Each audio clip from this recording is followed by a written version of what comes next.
You reach these places in your life. The birth canal is the first one. Leaving home is the next one. And, there are many leavings. It's just that this is a big one. We will never be the same. The earth will never be the same. And we don't know where we're going. We really don't see light at the end of the tunnel. This is the surrender issue. It's going to get crazier. The craziness is intensifying and intensifying.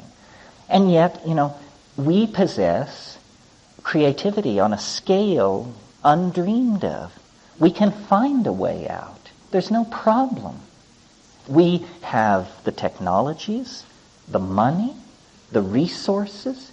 We have everything we need except the will. It's a mental quality lacking in us. The will to do it. The will to undertake planetary-sized projects. The will to make a plan that has a 20-year, a 50-year, and a 500-year benchmark. But we are going to have to very quickly cease our infantilism. We need to eliminate the unconscious mind.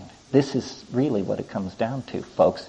We cannot, in an era of 30-minute delivery of thermonuclear weapons from anywhere to anywhere, we do not have the luxury of carrying around with us an enraged bull primate. We cannot afford the luxury of the unconscious, the hidden motive, the unexamined drive, the misunderstood acquisition.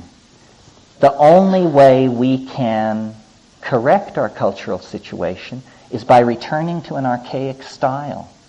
This is what societies always do when they're slammed to the wall. When the medieval world blew up on itself, they returned to the classic models of Rome and Greece and created classicism.